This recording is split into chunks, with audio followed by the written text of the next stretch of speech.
Vamos abrir a palavra do Senhor no Salmo 37, verso 7. Descansa no Senhor e espera nele. Não te irrites por causa do homem que prospera em seu caminho, por causa do que leva a cabo os seus maus desígnios. Essa é a palavra do Senhor. O Salmo 37, como a gente tem falado, é um salmo de princípios. Quando nós abrimos o Salmo 37, nós nos propusemos a estudar alguns desses princípios. E agora nós entramos no versículo 7, que vem mais um princípio de Deus: descansa no Senhor e espera nele, não te irrites por causa do homem que prospera em seu caminho.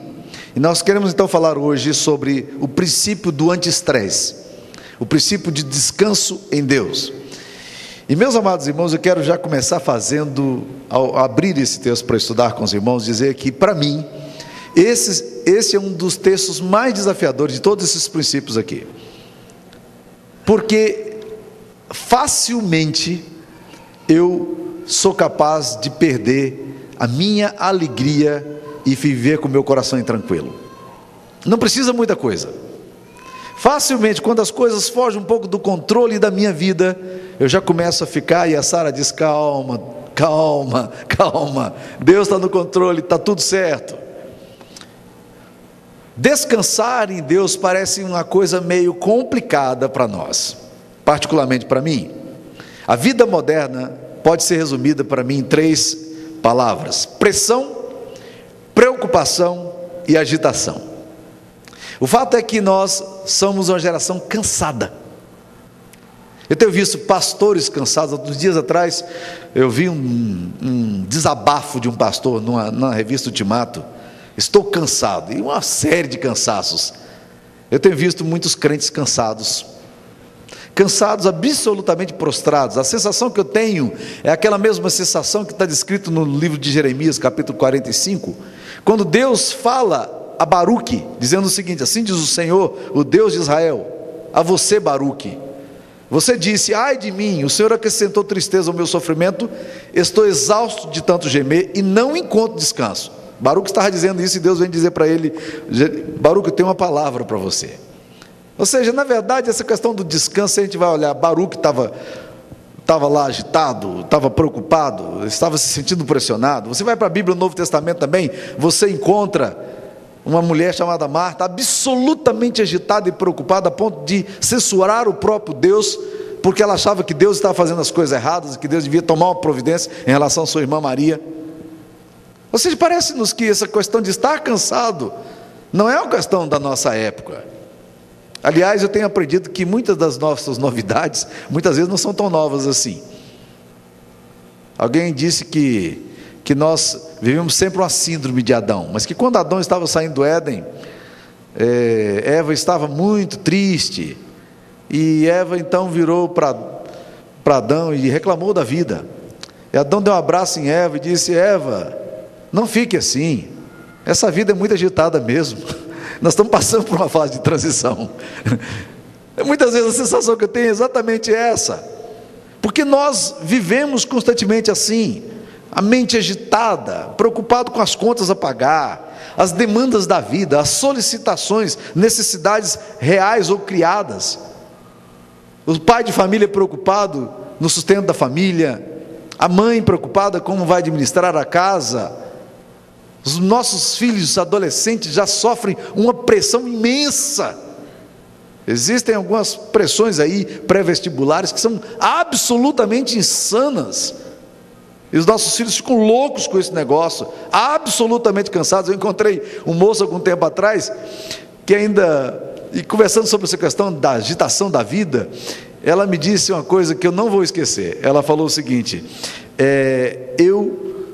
eu já estou cansado antes de começar a minha tarefa.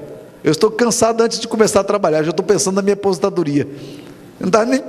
Nem tinha começado a trabalhar ainda. Está pensando já na aposentadoria. Então o problema é que a gente tem os nossos olhares cansados, nossos corações cansados, as pressões, as agitações, e a Marta, a síndrome de Marta. E nós estamos vivendo assim, agendas superlotadas, exigências diárias, competitividade, concurso para prestar, provas para realizar, ameaça de desemprego. Como descansar? Como descansar? E Deus está dizendo aqui E esse é um princípio dele, que pode transformar a minha vida e a sua vida. Diz aqui: descansa no Senhor e espera nele. O princípio que Deus está querendo nos dizer aqui é o seguinte: descansa em mim. Eu quero te convidar para você vir confiar, deleitar-se, aprender a entregar tudo o que você tem em mim e descansar. Esse é o princípio que Deus está chamando a gente a fazer aqui nessa noite. É um tipo de calmante sobrenatural que Deus quer dar para nós, que neutraliza todos os nossos esforços, dando-nos a convicção de que os resultados que nós aguardamos já são alcançados pela fé. E no descansar está o maior comprometimento que nós temos com o nosso Mestre Jesus, porque nós reconhecemos que Ele é capaz de tomar o nosso fardo sobre si.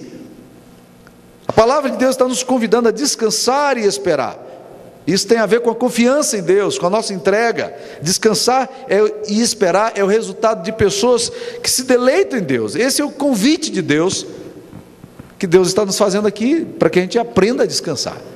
E nós continuamos agitados, preocupados, angustiados com tudo que temos que fazer. Um dos homens que melhor trabalhou essa questão aqui para mim foi um cara chamado Richard Foster. Eu gosto muito do Richard Foster, ele escreveu alguns livros muito práticos. Um deles é Dinheiro, Sexo e Poder. Se você quiser ler um bom trabalho sobre esse assunto, vale a pena ler o texto do Richard Foster. Mas num artigo chamado A Simplificação de Vida, Richard Foster trabalha com Thomas A. Kelly um texto maravilhoso. Ele diz o seguinte: dentro de nós existe um conglomerado de eus. Há o eu tímido, o eu corajoso, o eu dos negócios, o eu que é pai ou mãe, o eu religioso, o eu literário, o eu enérgico. E todos esses eus são individualistas rudes. Eles não fazem barganha, eles são intransigentes. Cada um berra a fim de proteger seus interesses assegurados. Se for tomada uma decisão de passar uma noite tranquila ouvindo Chopin, o eu dos negócios, o eu cívico, se ergue em protesto ante a perda de tempo precioso. O eu enérgico anda de um lado para o outro, impaciente e frustrado.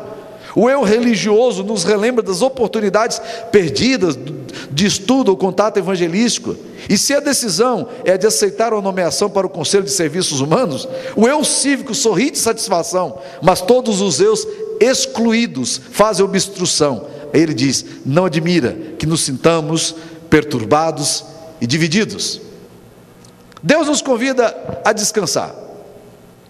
Uns dias atrás minha esposa mostrou uma charge de um pastor, e esse pastor está na rede dele, mas só que ele não está deitado, ele está absolutamente tenso e em pé em cima da rede.